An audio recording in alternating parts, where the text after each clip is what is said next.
अब डायमेंशन से हमें ये तो पता लग गया कि हम इक्वेशन चेक कर सकते हैं इक्वेशन ठीक है या नहीं है। तो डायमेंशन से ये पता लग जाता है कि इक्वेशन वैलिड है या नहीं है। हालांकि इसकी लिमिटेशंस होती हैं, हर इक्वेशन के बारे में पता नहीं लग सकता, वो लिमिटेशंस अभी आपके यहाँ नहीं है, सिलेबस में नहीं है। एक और इसका बहुत बढ़िया एप्लीकेशन है डायमेंशंस का, कि आप रॉन्ग इक्वेशन को करेक्ट भी कर सकते हैं।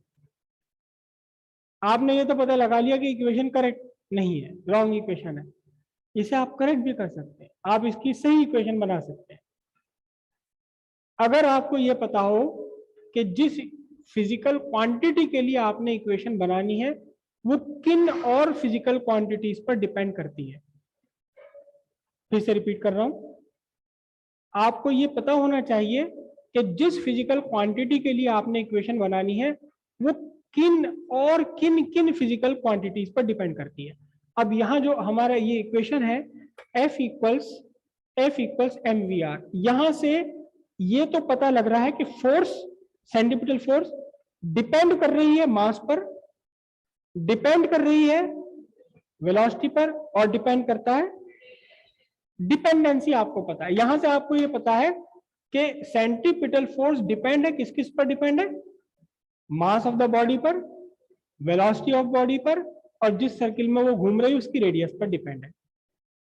तब आप यहां सेंट्रीपिटल फोर्स का सही फॉर्मूला बना सकते हैं, एक्यूरेट फॉर्मूला इसका बना सकते हैं। ठीक है, तो नेक्स्ट यूज लिखते हैं हम डायमेंशंस का, to find correct equation of a given physical quantity. जो इक्वेशन अभी आपने की, इक्वेशन है F इक्वल्स mvr। पता चला कि ये इक्वेशन कैसी है, इनवैलिड है। चेक करने के बाद पता चला ये इक्वेशन वैलिड है। ठीक है, तो अब एक वैलिड इक्वेशन, एक सही इक्वेशन कैसे बताएं। अगर आपके पास एक इनवैलिड इक्वेशन है तो फिर सिंपल सी बात है, इसमें आपको वेरिएशन पता है कि मास की, फोर्स की, सेंट्रीपिटल फोर्स की डिपेंडेंसी है मास पर, सेंट्रीपिटल फोर्स की डिपेंडेंसी है वेलोसिटी पर, सेंट्रीपिटल फोर्स की डिपेंडेंसी है रेडियस पर।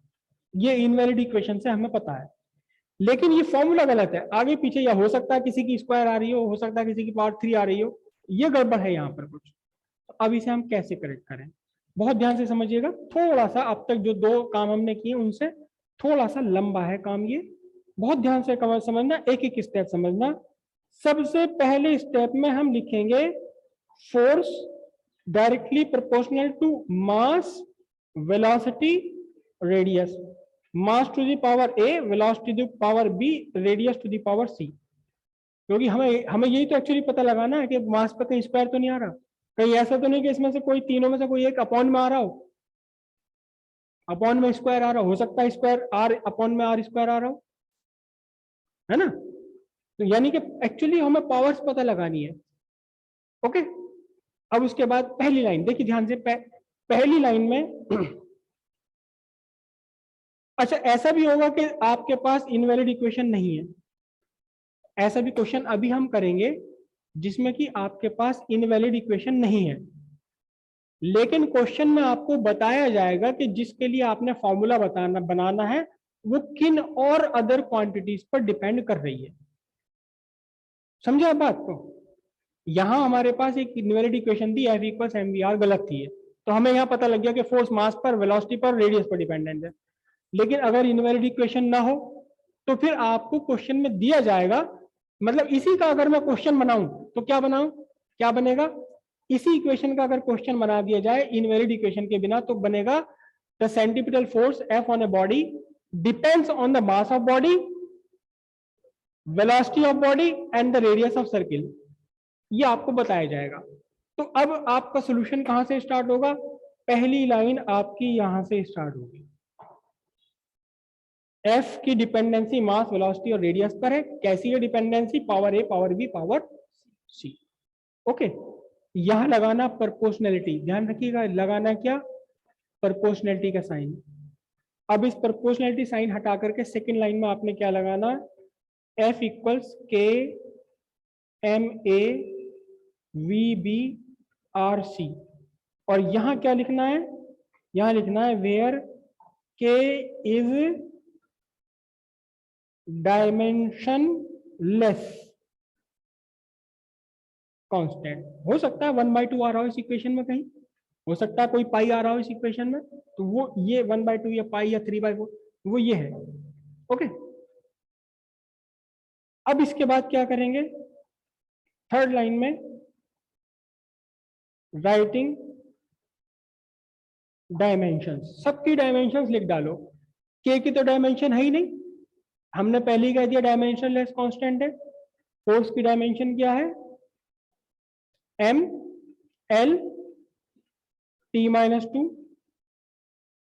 मास की dimension m to the power a। Velocity की dimension LT-1, sorry LT-1 power b। Radius की डायमेंशन l पावर c। यहां इजिकल टू लगाना है हमें, क्योंकि हम तो एक वैलिड इक्वेशन बनाने हैं ना। वैलिड इक्वेशन तो तभी होगी जब दोनों तरफ डायमेंशन सेम होंगे। यहाँ कोई शक नहीं है कि इजिकल टू है या नहीं है, यहाँ तो हम कह रहे हैं वैलिड इक्वेशन है, वैलिडिटी तो बनानी है हमें। और वैलिड के लिए क्या हो, डायमेंशन दोनों तरफ सेम हो। सॉल्व कर लीजिए, ML-T-2 equals m to the power a, l to the power, देखो b तो यहां से आएगा, c यहां से आएगा, क्या बनेगा l to the power b plus c, और t to the power minus b। 1 थी -1 की b में मल्टीप्लाई होकर माइनस b आ जाएगा। क्लियर है इतनी बात।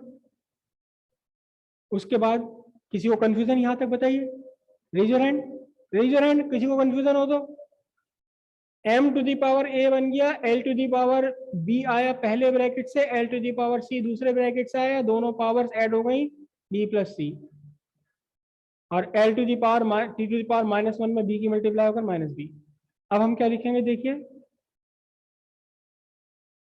Comparing powers.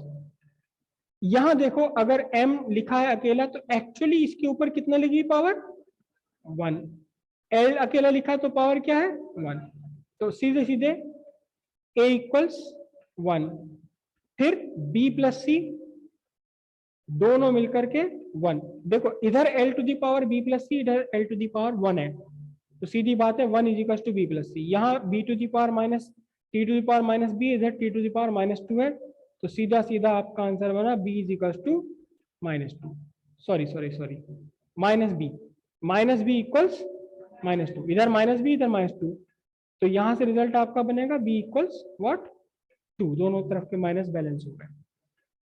क्लियर है यहाँ तक की बात, किसी को कंफ्यूजन हो तो बताइएगा, किसी को कंफ्यूजन हो रोक दीजिए मुझे। अब b आपने फाइंड कर लिया, आपके पास इक्वेशन है b प्लस सी, तो आपके पास इक्वेशन है b प्लस सी इक्वल्स 1, b कितना है 2, 2 प्लस सी इक्वल्स 1, और c इज इक्वल्स टू कितना हुआ -1। अब आपके पास तीनों वैल्यूज आ गई, a b और c, तीनों की वैल्यू आ गई, तीनों पावर्स आ गई। अब इन पावर्स को कहाँ रखना, बहुत ध्यान रखिएगा, स्टेप ध्यान रखिएगा, इन पावर्स को लगाना है वहां जहां आपने के लगाया था, इन पावर्स को वहां लगाना है जहां आपने के लगाया था। तो अब ये इक्वेशन उठा रहा हूं, देखिएगा जरा ध्यान से, चलिए फिर से लिख देता हूं आपकी आसानी के लिए। F इक्वल्स क्या था हमारे पास, ये पूरा का पूरा ये इक्वेशन थी, F equals k m to the power a, v to the power b, c to the power, oh sorry sorry sorry,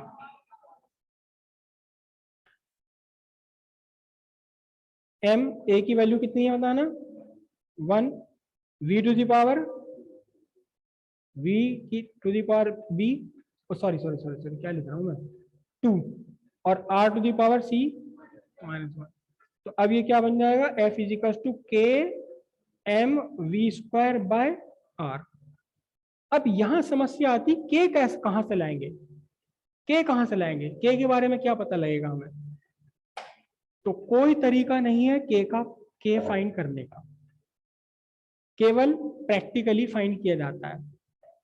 ठीक है, तो अगर आपके सामने कोई ऐसी इक्वेशन आ जाती है जो आपके लिए बिल्कुल नई है, तो के को के छोड़ दीजिए, क्या कर दीजिए, के को ही, बस ये आपका आंसर हो गया यहाँ फाइनल। लेकिन अगर आपके सामने कोई इक्वेशन आती है जो आपकी जानी पहचानी है, जो आपके सिलेबस के अंदर की है, या आपके सिलेबस के अंदर की इक्वेशन है, तो वहां आपको के सब्स्टिट्यूट करना पड़ेगा। लेकिन अगर आप यहां तक भी आंसर अपना छोड़ देते हैं तो भी ठीक है ना। लेकिन ये हमारे सिलेबस स्कोप के अंदर की इक्वेशन है, तो हम लिखेंगे क्या, हेयर के इक्वल्स 1, यहाँ के की वैल्यू 1 है, तो एफ इक्वल्स क्या बना आपका, mv स्क्वायर बाय आर, ये आपकी फाइनल वैलिड इक्वेशन बन गई। कहां से बनी, ये आपकी इनवैलिड इक्वेशन से एक वैलिड इक्वेशन आपकी बन गई। इसमें थोड़ी सी बात ध्यान रखिएगा, कई बार ऐसा भी होता है, कई बार ऐसा भी होता है कि इधर हमने डायमेंशन लिखी तो एल आ रहा है, टी आ रहा है, और इधर टी नहीं आ रहा, फिर क्या करोगे आप, टी टू द पावर 0 लगा देना। भाई इधर टी आ रहा है और यहाँ पता चला आपके सामने इधर जो क्वांटिटी की हुई है उसमें टी है ही नहीं, तो टी टू द पावर 0 लगा दो। अगर यहाँ एल आ रहा है इधर एल नहीं है, तो जहां वो नहीं है वहां एल टू द पावर 0 लगा। सपोज इसी में अगर यहाँ एल नहीं होता, एल टू द पावर 0 लगाते, तब हम लिखते क्या, बी प्लस सी इक्वल्स 0। अगर हमने यहाँ एल टू द पावर 0 लगाना पड़ता तो। कई बार ऐसा भी होगा कि आप में ए बी सी में से किसी एक की वैल्यू 0 आ जाएगी। सपोज यहाँ आपकी ए की वैल्यू 0 आ गई, तो फिर यहाँ क्या रखोगे, m टू द पावर 0, और जिस फिजिकल क्वांटिटी की पावर 0 आ जाए उसे आप हटा दीजिए, क्योंकि m to the power 0, a to the power 0, दुनिया, पूरी दुनिया के ऊपर पावर 0 लगा दो, वैल्यू कितनी हो जाती है, 1 हो जाती है। तो जिस फिजिकल क्वांटिटी के ऊपर पावर 0 आ गई उसकी वैल्यू 1 हो गई, खत्म कर दीजिए उसको किससे।